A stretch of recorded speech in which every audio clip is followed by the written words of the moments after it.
अस्सलाम वालेकुम दोस्तों, आज हम मौजूद हैं लाहौर एक्सपो सेंटर के अंदर मौजूद हैं और एक्सपो HVACR से रिलेटेड एक स्टॉल के ऊपर हाइब्रिड बिल्डिंग सोल्यूशन के स्टॉल के ऊपर मौजूद हैं। इनसे हम बात करेंगे, इनके रिप्रेजेंटेटिव हैं, इनसे बात करेंगे और इनसे पूछेंगे कि ये पाकिस्तान के अंदर HVACR से रिलेटेड मेन प्रोडक्ट्स इनकी कौन सी है और उसकी फिर हम स्पेस के बारे में भी बात करेंगे। अस्सलाम वालेकुम सर। सबसे पहले तो आप अपना नाम बता दीजिए और अपनी कंपनी के बारे में बता दीजिए। मेरा नाम जवाद आफ्ताब है और मैं लाहौर से हूँ और हमारी कंपनी का नाम हाइब्रिड बिल्डिंग सोल्यूशन है प्राइवेट लिमिटेड और हम लोग सोल डिस्ट्रीब्यूटर हैं पाकिस्तान में SKM एयर कंडीशनिंग और हिटाची एयर कंडीशनिंग की। SKM basically Sharjah based manufacturer है जिसमें हमारे पास कंप्लीट HVAC सोल्यूशन अवेलेबल है, जिसमें हमारे पास एयर कूल्ड चिलर्स हैं, हमारे पास पैकेज टाइप यूनिट्स हैं, एयर हैंडलिंग यूनिट्स हैं और फ़ैन कॉइल यूनिट्स हैं। इसके अलावा डाटा सेंटर में क्रैक यूनिट, उस एप्लीकेशन के लिए हमारे पास क्रैक यूनिट अवेलेबल है। हिटाची में हमारे पास centrifugal chillers, air cooled, water cooled, screw chillers, scroll chillers, VRF system Japan से, VRF सिस्टम चाइना से और VRF सिस्टम स्पेन से अवेलेबल है।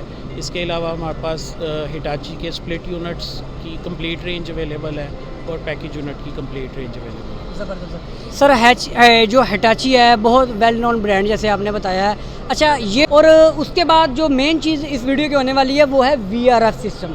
VRF सिस्टम आपको पता है कि पाकिस्तान के अंदर एक और पूरी दुनिया के अंदर इसकी जो रिक्वायरमेंट है बहुत ज़्यादा हो गई है उस वजह से, क्योंकि आपको पता है कि एक तो पाकिस्तान के अंदर एक एनर्जी क्राइसिस बहुत हाई लेवल पे चला गया हुआ है और उसके अलावा एक्सपेंसिव भी हो चुका है। तो लोग प्रेफर करते हैं कि भाई एक ऐसा सिस्टम कि हम बड़े चिलर से जान छूट जाए। जो सेंट्रीफ्यूगल चिलर्स होते हैं बहुत ज़्यादा इलेक्ट्रिसिटी की कंजप्शन करते हैं, जो एयर कोल्ड चिलर्स होते हैं सेम एज इट इज़ होते हैं, कंप्रेसर्स बड़े होते हैं। तो मेरे साथ हिटाची के रिप्रेजेंटेटिव हैं, ये हमें VRF सिस्टम के ऊपर से कंप्लीट डिटेल देंगे और इनसे हम कंप्लीट डिटेल लेंगे VRF सिस्टम की। अस्सलाम वालेकुम सर। रिलेटेड बताएं कि ये जो VRF पड़ा हुआ है ये सबसे पहले इसकी कैपेसिटी बताएं टनेज में। ये इसकी कैपेसिटी कोई 12.4 टन है। इसकी जो कैपेसिटी, कूलिंग कैपेसिटी है। बेसिकली मैं आपको हिटाची के मुतालिक थोड़ा सा बताना चाहता हूँ। हिटाची बेसिकली उन्होंने इंट्रोड्यूस करवाया सबसे पहले ये VRF सिस्टम जो है और इसके पेटेंट भी हैं। इन्होंने 1982 में फर्स्ट लॉन्च किया था VRF system. VRF system basically variable refrigerant flow system है और इसके अंदर जो कंप्रेसर यूज़ हो रहा है वो स्क्रॉल कंप्रेसर यूज़ हो रहा है और स्क्रॉल कंप्रेसर के पेटेंट भी हिटाची हैं। 1980 में इन्होंने मार्केट में इंटरनेशनल लेवल पे इस कंप्रेसर को लॉन्च किया और मतलब। अच्छा सर, जो आपने कैपेसिटी इसकी टनेज में बताई, इसके ऊपर हम कितने इंडोर इस्तेमाल कर सकते हैं? इसके ऊपर आप जो हैं इसमें कम्बिनेशन रेशो होती है वो तकरीबन 130% होती है, यानी आप आउटडोर से 30% एक्स्ट्रा इंडोर यूनिट इसके ऊपर लगा सकते हैं। इससे आप एट अ टाइम वो तमाम रनिंग में आ सकते हैं? नहीं, एट अ टाइम 100% पे जितनी इसकी कैपेसिटी है वो ये 100% पे दे रहा होगा। अगर आप स्विचिंग कर रहे हैं, कोई रूम ऑफ कर रहे हैं या कोई यूनिट ऑफ कर रहे हैं तो आपके जो बाकी के यूनिट आप उनको 30% जो आपने लोड इसमें लगाया उसको आप चला सकते हैं। अच्छा सर, उसके बाद इसकी अंदर बताएं कि इसके अंदर VRF सिस्टम के अंदर मेन सेफ्टी जो दी गई, क्योंकि ये सेफ्टी एक बहुत ज़रूरी किसी प्रोडक्ट के अंदर होता है कि जैसे हाई प्रेशर स्विचेस होते हैं, टेम्परेचर सेंसर्स वगैरह होते हैं, उससे रिलेटेड कुछ के बारे में बताएं। जी, ये बिल्कुल इसमें एक तो सबसे पहले जो इसका कंप्रेसर है वो इसका DC इन्वर्टर कंप्रेसर होता है। उसके बाद इसके अंदर जो इंडोर्स के पास होते हैं, इंडोर के अंदर यूनिट लगा होता है, उसके अंदर एक्सपेंशन वाल्व होती है जिसके ज़रिए इसकी वर्किंग जो है वो चल रही होती है।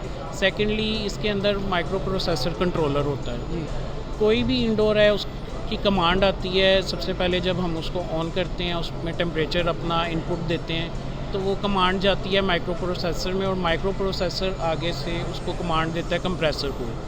अगर सपोज़ आपने एक यूनिट चलाया है और बाकी के आपके इंडोर यूनिट बंद हैं तो सिग्नल जैसे ही जाएंगे माइक्रो प्रोसेसर कंट्रोलर के ऊपर वो कंप्रेसर को कमांड देगा और उतना ही फ़्लो कंप्रेसर जो है वो इंडोर को दे रहा होगा जितनी रिक्वायरमेंट है उस इंडोर की टेम्परेचर के लिहाज से। टोटली ऑटोमेशन कंट्रोल है। बिल्कुल, ये इसने अपनी वेरिएबल से आपने वेरिएशंस करके अपने कंप्रेसर की स्पीड को रोटेट करना है। इसी तरह से ये तो कंप्लीट ऑटोमेशन पे है। हाँ जी, बिल्कुल। इसकी एक कंट्रोल केबल होती है जो कि इसके जो कम्युनिकेशन वायर, बिल्कुल कम्युनिकेशन वायर जो EXV से आपके इंडोर से आउटडोर में आती है, सिग्नल्स लेके। और आउटडोर से फिर आपके सेंट्रलाइज कंट्रोलर भी हैं उसके साथ। अच्छा सर, इसमें टेक्नोलॉजी का दौर है, तो इसमें एक चीज़ बताएं, क्या इसको जैसे हम छोटा सा एक घर का स्प्लिट एसी है, उसके अंदर भी ऑप्शन दिए गए मोबाइल से ऑपरेट करने के, क्या हिटाची इस तरह की टेक्नोलॉजी पे है? जी बिल्कुल है, सॉफ्टवेयर है हमारे इनके? पास बिल्कुल है। इसमें एक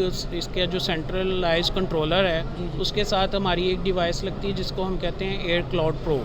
जी। उस एयर क्लाउड प्रो के थ्रू आप वाईफाई से कहीं भी बैठ के अपने सिस्टम को ऑन ऑफ कर सकते हैं, मॉनिटर कर सकते हैं। मोनीटर कर सकते हैं, आप उसको डायरेक्शंस दे सकते हैं, टेम्परेचर डायरेक्शंस दे सकते हैं, इसमें के टेम्परेचर कंट्रोल भी आप कर कंट्रोल सकते भी कर सकते हैं। मतलब हैं। ये टोटल ऑटोमेशन बिल्डिंग्स के ऊपर चला बिल्कुल गया। बिल्कुल बिल्कुल। ज़बरदस्त सर, और बहुत बहुत शुक्रिया आपका, आपने वीआरएफ के ऊपर डिटेल बहुत अच्छे तरीके से दे दी। Thank thank you, you very much sir.